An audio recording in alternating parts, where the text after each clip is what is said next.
back with the show, and coming up is a section that we're going to call The Seeker. It's something new that we've put together. It hasn't been on any previous shows.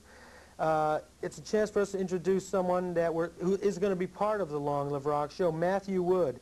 He's just one in a many people that are involved with the research that puts this show together. And Matthew is going to give you a little bit of taste of some trivia and just a lot of different knowledge that not even some of the crew or the members of the Long Live Rock show are aware of. So tonight we're going to entertain you with Matthew Wood as the Seeker.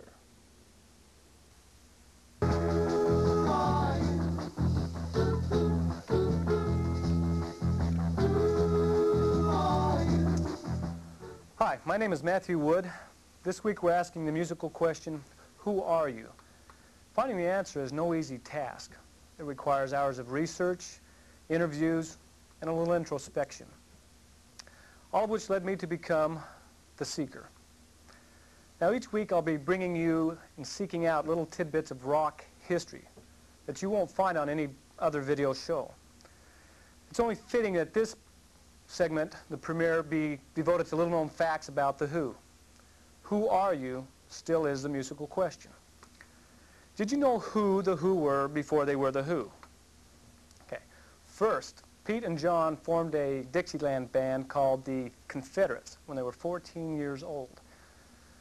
John played the trumpet and Pete played the banjo in front of an audience of their church chums.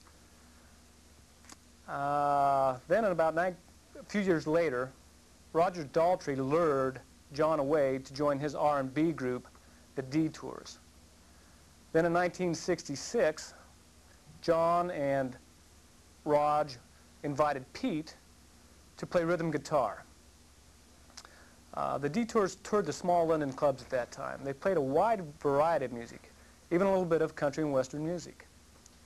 When they signed their first record contract, they changed their name to the High Numbers. They cut their first single, I'm the Face, and on the flip side was the Zoot Suit. Their promoter thought that their 35-year-old drummer was too old. His replacement, Keith Moon, who already had a surf band of his own, the Beachcombers. Under new management, they decided to find a catchier name.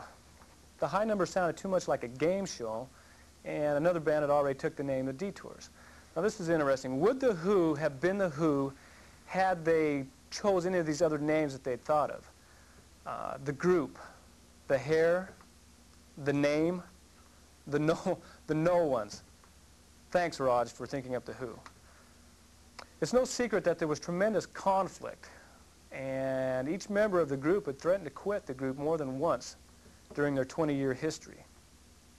Keith's addiction to speed annoyed Roger so much that Rog beat him up before and after the gigs. The onstage violence translated to backstage violence to the point that Rog was about to be dropped from the group. Their managers convinced him to accept the wild man's antics, and Rog became Peaceful Percy, Rog's own words. But then Pete and Keith got into a fight on stage in 1966 when Keith's drums fell on Pete's leg. Pete accidentally lost his grip and hit Keith in the mouth. After this, Keith was ready to quit, and John was ready to join him.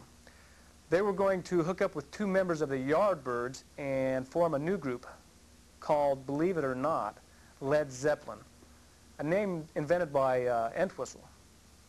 The Who's outrageous equipment thrashing was an idea of their promoter, Kit Lambert. Kit wanted to capitalize on Pete's attempt to create new sounds by banging his guitar on his amps.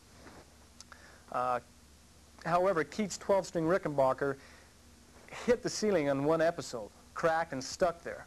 Now these were the early years of the Who, and they had no money to replace the guitar. Needless to say, Pete was devastated. But Kit insisted that it was a good gag, and little did Pete know that he was becoming the father of punk. Few realized that Pete got his whirlwind actions from Keith Richards when the Detours opened for the Stones. Of course, Pete did initiate many trends in rock and roll. He wrote Tommy in 1968 when the Who was on a touring break. Originally for TV, it was considered too controversial for the small screen. The Tommy score is only performed twice in its entirety. The first time at the but the London Coliseum in 1969, the second time at the New York Met in 1970. Pete won an Academy Award nomination for his Tommy score. The movie, which was directed by Ken Russell, introduced Arthur Brown as the priest. Arthur Brown, well, Pete produced Arthur's first and only hit, the Fire, after which he was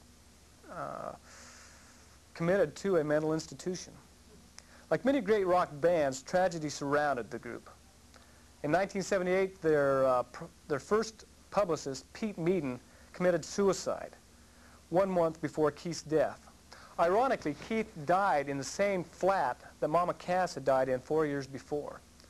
In 1979, 11 fans were trampled to death at Riverfront Stadium. In 1981, Kit Lambert mysteriously fell to his death. And 2 years and a day after Keith Moon died, Keith almost died of a heroin overdose. Well, that's sort of who's who of the Who.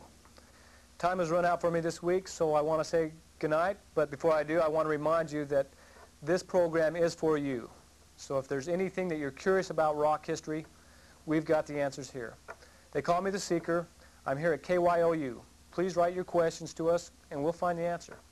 Thanks a lot for joining in, and we'll see you next week.